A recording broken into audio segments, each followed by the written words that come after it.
So when you think about Kakaako, you probably think about things like maybe luxury condos or shopping or food. But as someone who's lived here for almost 10 years, I can say that that's not all there is to Kakaako. And there's a lot of misconceptions about what the community is like here and what it's really like to live here. So to help me talk about Kakaako, I'm excited to have Speaker Scott Saiki, who is the representative here for how many years? Since 2013. Since 2013. And so I want to just talk story with him about what Kakaako is like, what he likes about Kakaako, and where he sees this community in the future. And by the way, this is not a real estate video. I'm not here to try and sell you one of these condos. I'm really here just to talk story about this place where I live.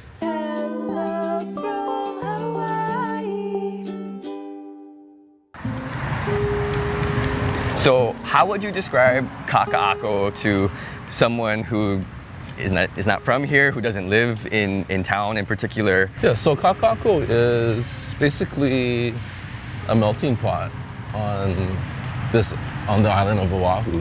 When you look at the diversity and the mix of not just people, but also of the buildings, the businesses, the social events. Yeah.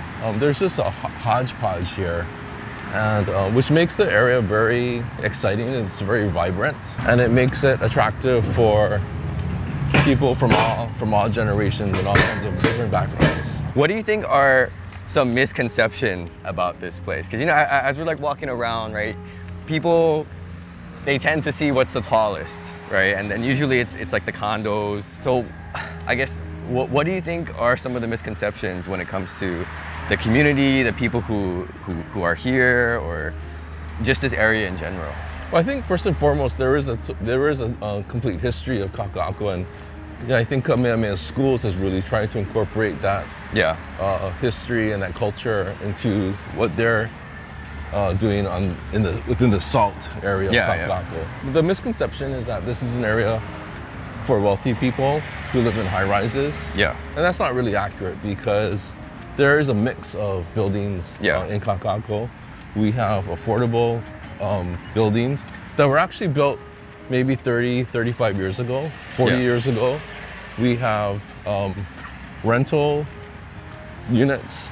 We have senior housing. Yeah. So there's a mix of a variety of housing for people here. The shiny buildings are the newer buildings, and so those always gain attention. But before those buildings were built, there were probably over a dozen towers that had been built over the past 30, 40 years. I think oftentimes I see a lot of comments or just the online reputation of a place like Kakaako is out-of-state buyers or foreigners or really wealthy people. There are some people like that who do live in this area, but every time I see those comments, I don't understand, because I feel like I think about myself, my family, the people that I know, like we're like local family. We're probably average in terms of like income, and yet we're still in this area too. And I think by not acknowledging that, I think it makes this place something that it's not. Yeah, really. We have to make sure that we give young families an opportunity to get into the housing market. Yeah. And for a lot of young people, they will start off with a condo unit. Yeah. So we have to make sure that we have sufficient inventory for that demographic. And there are some buildings that have gone up over the past few years that do give that opportunity to younger people, to younger families. This is my favorite coffee shop. All right, we're gonna do a little coffee break here.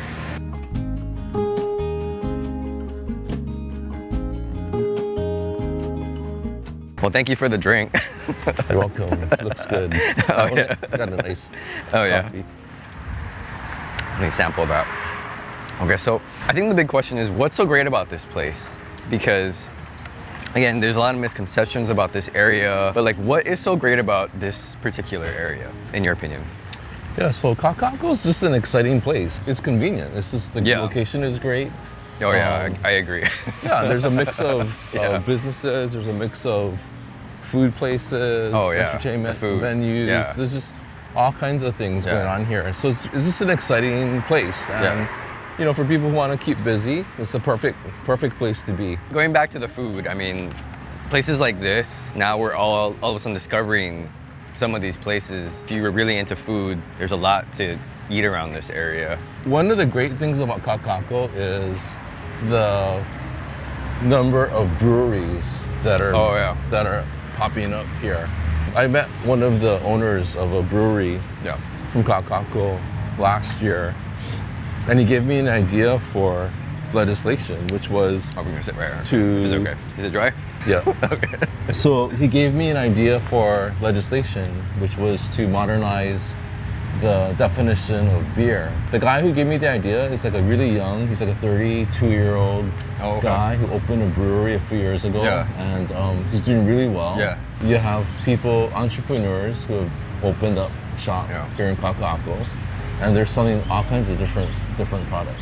It's one of the communities where I feel like I can actually walk to things, which is nice. I think that vision for what they had for Kakaako, it being a place where it's pretty close to town, like you can walk to work or bike to work, but you can also like walk to a lot of other places that you can go to have fun and eat and explore. So I think that's one of the things that people tend to forget is the people who do live here, you don't have to drive everywhere. I mean, you could, but you don't have to drive, everywhere. Right. So I think that's a great thing. I think a lot of people would be really interested in hearing about this because we don't often talk about the challenges of a certain area.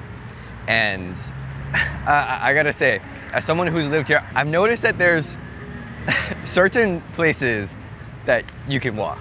Like there's only certain streets because not all the streets they have like like this street right here. Like there's not really like a sidewalk. So how do people like deal with that, or like what is the story behind that? Yeah, so sadly some of the roads here have not been maintained. They lack sidewalks, they lack drainage, and they lack crosswalks. And there's a complete history to the roads in Kakaako. When I began representing Kakaako in 2013, one of the first things that I learned from residents here was the history of the roads. So for decades, the roads in Kakaako were what we call roads in limbo, which means that the ownership of the roads in Kakaako was not known. It wasn't clear who owned the roads. And when I mentioned Kakaako roads, I mentioned all of the roads in between Alamana Boulevard all the way up to Kapiolani Boulevard. All of these roads were in limbo, and with a couple of exceptions. What happened was in 2013, a couple of brothers came in and claimed ownership of these roads. So they started to paint parking stalls. They put up toll-away restricted parking. They towed cars that didn't pay them. They charged for parking. So it was just creating havoc throughout all of Kakaako. And at that time when I learned about it, what I said publicly was that this is fraud. This is fraud on the public, and we need to do something about it. So I worked with the Attorney General, and it took us 7 years. It's a long time. 7 years. We filed a lawsuit. It took us 7 years to resolve the lawsuit. And at the end of 7 years, the judge ruled that these roads are public roads. They're not private roads. So that was a couple of years ago when the court made that decision. Since then, it took about a year for us to transfer the road ownership to the city. So the city is now the owner of these roads, and that's really important because once you establish the ownership of the roads, then you know who is responsible for the repair and maintenance. Sometimes it's hard, like you're walking like here, and it's like where are we supposed to we go on that? I guess we go on that side? Yeah, the other challenge we have to face is this.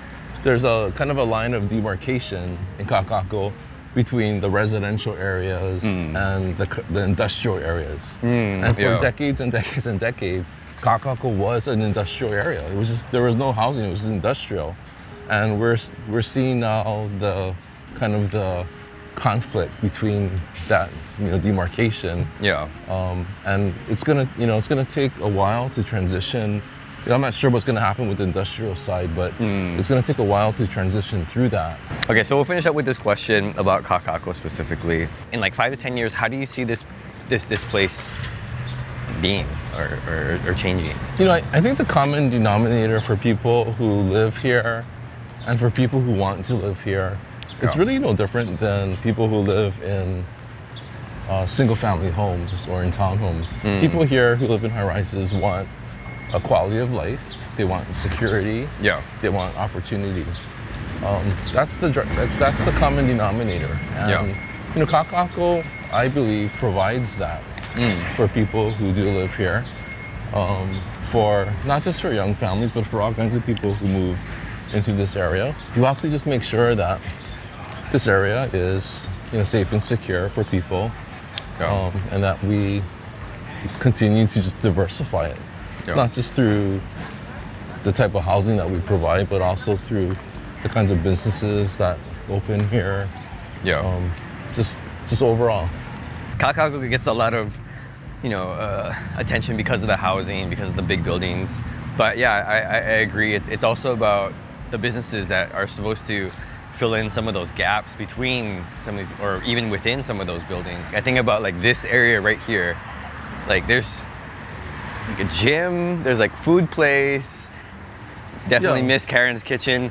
But like, you know, like there's a lot of stuff going on in this area. This place in particular, it's probably one of the most transformative and very fluid places. How do you see us, I guess, maintaining that feel, like what we're walking by, you know, like that small business, like very diverse, very creative in a lot of ways, feel with, you know, whatever's ahead of us for the state, you know, in general. So it's really important for the state and the city going forward to making sure that the decisions that are made for Kakaako promote diversity when it comes to the type of housing that we have, the type of commercial use that we have here.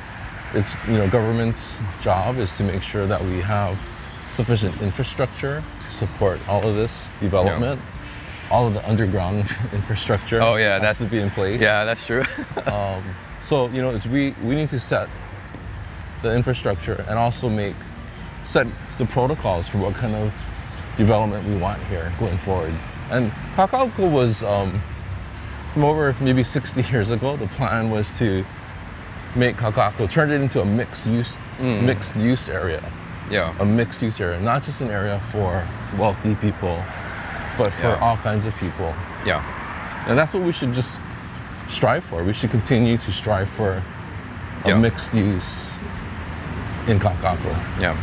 So hopefully you found that interesting. Just, you know, talking story about this place, that it's not necessarily what people think it is, that there are a lot of misconceptions and there's a lot going on here that isn't just the big buildings and that stereotype of maybe who doesn't live in this area. Yeah, so people should just check out this area. If you don't live here, just check it out, because there's so many things to see and do here, and you know, I think it's important for the entire public to see what is happening in this area. And sometimes you can't always see it from like a distance, you know, like if you look at it from a distance like here, sometimes it just looks like cranes and like buildings, but I feel like to really get a sense of this area, you have to kind of come on the street level, like the ground level. You got to like walk around, drive around, but yeah, look up.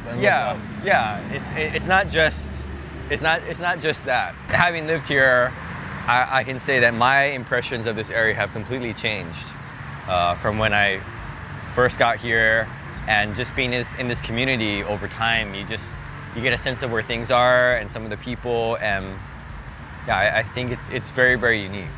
All right, so I'm gonna enjoy the rest of this, and it's so good. But yeah, so thanks for watching, and aloha. Thanks, everyone. If I'm not smiley enough, just help me retake it. If I'm not smiley enough. Okay. Okay.